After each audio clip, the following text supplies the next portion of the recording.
நம்மளால ஜெயிக்க முடியும்.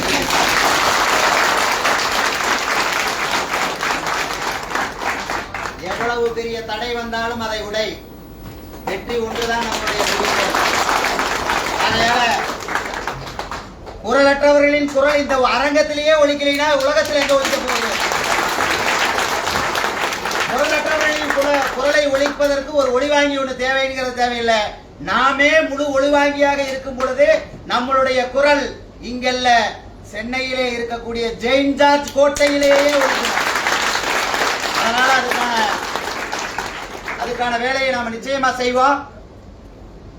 கட்சியினுடைய துவக்க விழா வருகின்ற ஜூலை மாதம் 20ஆம் தேதி 20/7/2025 ஞாயிற்றுக்கிழமை ஈரோடு மாவட்டம் பெருந்துறையில் உள்ள விஜயமங்கலம் டோல்கேட் அருகே உள்ள மாநாட்டு திடலில் முறைப்படி கட்சியினுடைய துவக்க விழா தொடங்கப்படும் என்பதை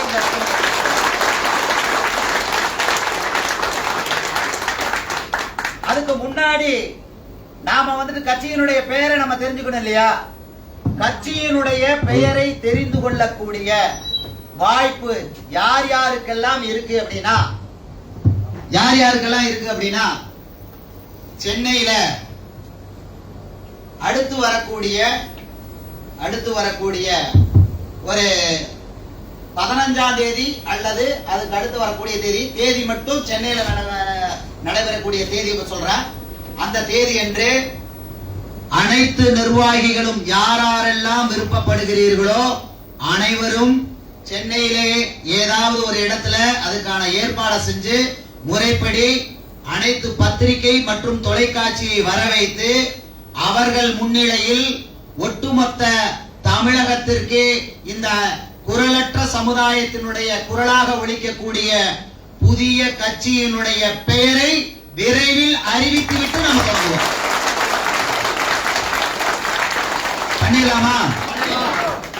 ஏன்னா இதை எதற்காக செய்யறோம்னா கட்சி பேரை நம்ம தொடங்கி சொல்லிட்டு நிர்வாகிகளுக்கு சொல்லிட்டா நீங்க போய் அணுகும் பொழுது உங்களுக்கு கொஞ்சம் எளிதா இருக்கும். ஏன்னா அனைத்து சமுதாய மக்களையும் நம்ம ஒருங்கிணைக்கிறோம் அப்படிங்கிற ஒரு பேர்ல நம்ம ஒரு கட்சியை பெயர் தொடங்க போறோம். அப்ப கட்சி பேர் என்ன என்பதுல நிறைய பேருக்கு ஒரு சிக்கல் இருக்கு, தடுமாற்றம் இருக்கு. அந்த தடுமாற்றம் அப்படிங்கிறது பாத்தீங்கன்னா அவங்க என்ன நினைக்கிறாங்க, திரும்பவும் ஏதாவது ஒரு ஜாதி கட்சி இவங்க தொடங்கி வச்சுட்டா என்ன பண்றது, நாம போய் எப்படி போய் அணுகிறது, இந்த அச்சம் எல்லாத்துக்குள்ளயுமே இருக்கு. வரணும்னு நினைக்கிறவங்களுக்கும் என்னன்னா இவங்க ஏதாவது ஒரு சாதி கட்சியை தொடங்கி வச்சுட்டாங்கன்னா நாம போய் சேர்ந்தா நம்மளை சார்ந்தவர்கள் என்ன சொல்லுவாங்க அப்படின்னு ஒரு அச்சம் இருக்கு. ஆகையால் தான் வருகிற ஜூன் மாதத்தில் வர்ற ஞாயிறு அடுத்த ஞாயிறு ஏதாவது ஒரு நாள் நாங்க அந்த பத்திரிகையாளர் கிளப்ல தேதியும் இடத்தையும் மட்டும் எப்போன்னு நாங்க முடிவு செஞ்சுட்டு முறைப்படி அறிவிக்கிறோம். அந்த இடத்துல இது சிறப்பு பொதுக்குழு 1, சிறப்பு பொதுக்குழு 2ல கட்சியினுடைய பெயரை முழுமையாக அனைவருக்கும் அறிவிக்கிறோம். சென்னை போக தயாரா எல்லாருமே? நாம சென்னை போவோம்னா கண்டிப்பா போவோம். புரியுதுங்களா? கண்டிப்பா போவோம். புரியுதுங்களா? சென்னை சிட்டிக்குள்ள நம்ம நம்மளுடைய பெயரை நம்ம அறிவிக்கிறோம். புரியுதுங்களா? அந்த இடத்துல அறிவிச்சு ஜூலை மாதம் 20ஆம் தேதி நாம வெற்றிகரமாக கட்சியினுடைய துவக்க விழாவை விஜயமங்கலத்திலே நம்ம தொடங்குவோம். இன்னைக்கு கூடியிருக்கிற கூட்டம் ஒண்ணுதான். மாநில பொறுப்புல இருக்கலாம், மாவட்ட பொறுப்புல இருக்கலாம், ஒன்றிய பொறுப்புல இருக்கலாம், கிளை பொறுப்புல இருக்கலாம், மகளிராக இருக்கலாம், யாராக வேண்டுமானாலும் இருக்கலாம். உங்களால் அந்த விஜயமங்கலம் நடைபெறக்கூடிய துவக்க விழாவுக்கு உங்களுடைய பங்களிப்பு என்ன? இது ஒண்ணு. அடுத்தது விஜயமங்கலம் பொதுக்குழுவுக்கு அந்த கூட்டத்துக்கு துவக்க விழாவுக்கு துவக்க விழாவில் உங்களுடைய பங்களிப்புக்கு என்ன மாதிரியான சப்போர்ட் கட்சி தலைமை பண்ணணும் அப்படின்னு நீங்க எதிர்பார்க்கறீங்க? இது 2. புரியுதுங்களா? ஏன்னா பர்மிஷன் முதல் கொண்டு எல்லாத்தையும் நாங்க ஏற்பாடு பண்றதுக்கான ஏற்பாடுகள் பண்றோம். வண்டி வாகன ஏற்பாடுகள் எல்லாம் அந்தந்த பகுதி நிர்வாகிகள் தயவு செய்து இப்ப இருந்தே நீங்க தொடங்குனீங்கன்னா தான் ஓரளவுக்கு உங்களால பண்ண முடியும். சோ ஒவ்வொரு நிர்வாகியும் ஒரு மாவட்ட பொறுப்பாளராக இருக்கலாம், இல்லை மாநில பொறுப்பாளராக இருக்கலாம், கிளை ஒன்றிய எப்படி வேணாலும் பொறுப்பாளர்களாக இருக்கலாம். நீங்க எப்படி இந்த விழாவை அந்த இடத்துல சிறக்க வைக்க போறோம், எதுக்காக அப்படின்னா ஒரே ஒரு விஷயத்தை மட்டும் இந்த இடத்துல தெரிவிச்சுக்க விரும்புறேன். கிட்டத்தட்ட 69% இடஒதுக்கீடை அரசியலில் அனைத்து குரலற்ற மக்களுக்குமான ஒரு அரசியலாக புதிய கட்சியாக நாம தொடங்கக்கூடிய ஒரு வேலையை நோக்கி நாம நடந்து கொண்டு இருப்பதால் அந்த வேலையை நாம செய்யணும் அப்படின்னா நம்ம பிராண்ட் பவர்ஃபுல்லா இருக்கணும். புரியுதுங்களா? நம்மளுடைய பிராண்ட் பவர்ஃபுல்லா இருக்கணும். அப்பதான் நம்மனால வந்துட்டு எளிதா மக்களை போய் சென்றடைய முடியும். அதை காட்டிலும் அனைத்து தரப்பு மக்களையும் ஒருங்கிணைக்கக்கூடிய, அரவணைக்கக்கூடிய, பாகுபாடு இல்லாத உண்மையான சமூக நீதி பேசக்கூடிய முதல் கட்சியாக நம்மளுடைய கட்சி இருக்கும். அப்போ இப்ப உண்மையான சமூக நீதி இல்லையா அப்படின்னா 100% இல்ல. புரியுதுங்களா? நாம பொய்ய சொல்லி அரசியல் பண்ணக்கூடிய அரசியல்வாதிகள் அல்ல, உண்மையை சொல்லி அரசியல் செய்யக்கூடிய அரசியல்வாதிகள் அந்த நெஞ்சோடு நம்ம கிட்ட இருக்கு. புரியுதுங்களா? இங்க வந்திருக்கிறவங்க பலதரப்பட்ட சமுதாயத்தை சார்ந்தவர்கள், எல்லாருடைய சமுதாயத்தினுடைய மதங்கள் சார்ந்தவர்களும் வந்திருக்கிறார்கள். எல்லாருடைய வழிபாடு, பண்பாடு, தத்துவம் அத்தனையும் நம்ம மதிக்கிறோம். புரியுதுங்களா? எவருடைய பண்பாட்டையும் சீர்குலைப்பதோ ஏற்றுக்கொள்ளாமல் இருப்பதோ அப்படிலாம் கிடையாது. நாம எதுக்காக கட்சி ஆரம்பிச்சிருக்கிறோம்னா, இங்க ஜாதி இல்ல ஜாதி இல்லைன்னு சொல்லி போலி சமூக நீதி பேசி அனைத்து சாதிகளையும் படுகொலியிலே தள்ளக்கூடிய அரசியலுக்கு மாற்றாக ஒரு அரசியலை முன்னெடுப்பதற்காகத்தான் நாம இந்த களத்துக்கே வந்திருக்கிறோம். ஜாதி இல்லைன்னு நம்ம சொல்லவே கிடையாது. அந்தந்த சாதி இருக்கு, ஒரு ஒரு பக்கம் ஜாதி இருக்கு. தமிழ்நாடு அரசோ இந்திய கவர்மெண்டோ நினைச்சா மட்டும்தான் ஜாதி ஒழிக்க முடியும். இங்க பொதுமக்கள் நினைச்சாலா ஜாதியில முடியாது. ஏன்னா ஒரு ஒரு இடத்துலயும் இன்னும் கூட ஒரு விஷயத்தை சொல்லுகிறேன், ஜாதி இருக்குன்னு சொல்றவங்க ஆபத்தானவங்க இல்ல, இங்க ஜாதி இல்லைன்னு சொல்றவங்க தான் மிகப்பெரிய ஆபத்தானவர்கள்.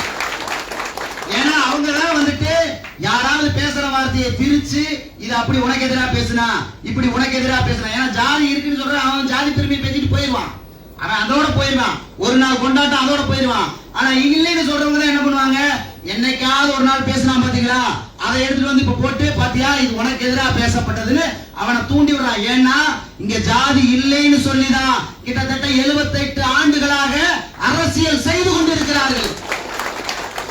அதை ஒழிக்கணும், அதை மாத்தணும். அதுக்காகத்தான் இங்கே அனைத்து சாதிக்கும் சமூக நீதி கிடைக்க வேண்டும் என்பதுதான் நம்மளுடைய டிஎன்கே கட்சியினுடைய முக்கிய நோக்கமா இருக்குது. அதுக்காகத்தான் நம்ம இந்த இடத்தை தொடங்கி இருக்கோம். அப்ப அதை எப்படி தொடங்குவது? அரசியலில் 69% இடஒதுக்கீடு தான் நமக்கான ஒரு முழுமையான நிவாரணமாக இருக்கும். அரசியலில் 69% இடஒதுக்கீடு எப்படி சாத்தியமாகும்? நாம எடுத்த உடனே இப்பொழுதும் சொல்லுகிறோம், நாம ஏதாவது ஒரு கட்சியினுடைய கூட்டணியில தான் நம்ம பயணிப்போம், பொய் சொல்லி பயணிக்க மாட்டோம். நல்லா புரிஞ்சுக்கங்க. நிச்சயமா ஏதாவது ஒரு கட்சியில தான். ஏன்னா நம்ம பலமாக நின்று ஆட்சி அதிகாரத்தை நோக்கி நம்ம நகராவிட்டால் நம்மளுடைய தத்துவத்தையும் சித்தாந்தத்தையும் நம்ம எடுத்துட்டு போக முடியாது. இங்க ஆட்சி அதிகாரம் வேணும், இல்லைன்னா 5 வருஷத்துல கட்சியிலே கலைச்சிருவாங்க. அதனால ஆட்சி அதிகாரத்தை போய் அடையணும். ஆனால் அதற்காக சரியான கூட்டணி கட்சியை தேர்ந்தெடுத்து 2026ல சரியாக பயணிப்போம், நிச்சயமா பயணிப்போம். நாம ஆட்சி அதிகாரத்தை நோக்கி நகரும் பொழுதே, கூட்டணி பேசும் பொழுதே ஒரு விஷயத்தை முன்னிறுத்தி தான் பேசுவோம். என்ன பேசுவோம்னா, இங்கே கூட்டணி பேசும் பொழுதே பஞ்சாயத்துகளில் எங்களை நம்பி இத்தனை சமுதாயங்கள் ஒன்று சேர்ந்திருக்கிறார்கள். அப்போ இந்த டிஎன்கே கட்சிக்கு எம்எல்ஏ சீட்டோ எம்பி சீட்டோ 1-2 கொடுத்தா நாங்க வந்து கூட்டணிக்கு போற ஆள் கிடையாது. குறைஞ்சது மாவட்டத்துல 5 பஞ்சாயத்தாவது எங்களுக்கு ஒதுக்கி கொடுத்தா மட்டும்தான் நாம அந்த கட்சியோட கூட்டணியில் இருப்போம். புரியுதுங்களா? ஏன்னா இங்க கீழே இருந்துதான் நம்ம கட்டமைக்கணும். பஞ்சாயத்துகளை கைப்பற்றாம நீங்க எம்எல்ஏ எம்பி ஆனாலும் கட்சியை தக்க வச்சுக்க முடியாது. பஞ்சாயத்துக்கு தான் நமக்கு அடிப்படையான பேஸ். ஆகையால அதை நோக்கி நம்ம நகர்வதற்கான ஒரு வேலையை நோக்கி செய்யறோம். அதனால வந்துட்டு கூட்டணி பேசினாலும் ஒண்ணு நாம எப்படி பேசுவோம், கீழே பஞ்சாயத்துகளில் நமக்கான அங்கீகாரத்தை பெற்றுத் தருவதற்கான கட்சியினுடைய தான் கூட்டணி பேசுவோம். அதுவும் கூட ஏன்னா எல்லா சமுதாயமும் நம்மளை நம்பி வர்றாங்க. அவர்களுக்கு உண்மையாலுமே வெளிப்படைத்தன்மையோட நாம நடந்துக்கணும். அப்படின்னா நாம முதல்ல சரியா இருந்தா மட்டும்தான் நம்மளோட இருக்கிறவங்க சரியா இருப்பாங்க. நாம சரியா இல்லாம மற்றவங்களை சரியா இருக்கணும்னு நினைக்கவே கூடாது. புரியுதுங்களா? அதனால போலி சமூக நீதி பேசாமல் உண்மையான சமூக நீதி பேசக்கூடிய ஒரு அமைப்பாக, ஒரு கட்சியாக இந்த டிஎன்கே நிச்சயமாக உருவெடுக்கும். அதை காட்டிலும் கிட்டத்தட்ட வந்து பாத்தீங்க அப்படின்னா நாம அடுத்த கட்டமா இதனுடைய நோக்கத்தை நோக்கி ஒன்று போய்கிட்டு இருக்கோம். கிட்டத்தட்ட 100க்கும் மேற்பட்ட சமுதாய தலைவர்களை ஒரே மேடையில ஒன்று திரட்டி, அது போன்ற ஒரு அமைப்பை ஒன்று திரட்டி ஒட்டுமொத்தமா இந்த சமுதாயத்துக்கான 2031 நாம ஆளுங்கட்சியாவோ எதிர்கட்சியாவோ இந்த டிஎன்கேவை கொண்டுகிட்டு வரணும்னா நம்மளுடைய அஜெண்டா. வெறுமன ஒத்த சீட்டு கொசர கட்சி நடத்தக்கூடிய ஆட்கள் நாம கிடையாது. அதுக்கான செயல் திட்டம் என்ன, அதுக்கான வரையறை என்ன, நிச்சயமா வருங்காலங்கள்ல அதுல கூட பயணிக்கிறவங்களுக்கு விரிவா சொல்லப்படும். புரியுதுங்களா? எல்லாத்தையும் நாம சொல்லிட்டோம்னா நாம எந்தெந்த பாதையில போறோமோ எல்லா பாதையும் முடக்குவதற்காகவும் மடக்குவதற்காகவும் நிறைய பேர் காத்து கொண்டிருக்கிறார்கள். ஆகையால் நம்ம வெளிப்படையா நம்ம அதை சொல்லல. கண்டிப்பா அவர்களுக்கான அஜெண்டா 100% எடுத்து தரோம். அதை காட்டிலும் இங்க வந்திருக்கக்கூடிய மாவட்டத்தை எல்லா மாவட்டத்தை சார்ந்தவங்க வந்திருக்காங்க. கிட்டத்தட்ட என்னுடைய கணக்குப்படி இன்னைக்கு குறைஞ்சது 6 அல்லது 7 8 மாவட்டத்துக்காரங்க வந்திருக்கிறாங்க. இதுவே நமக்கு ஒரு பெரிய வெற்றி தான். புரியுதுங்களா?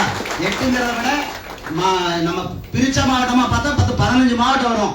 15 மாவட்டத்துக்காரங்க இந்த இடத்துக்கு வந்திருக்கிறாங்க. ஆகையால வந்து நாம செய்ய வேண்டியது ஒன்னே ஒண்ணுதான்.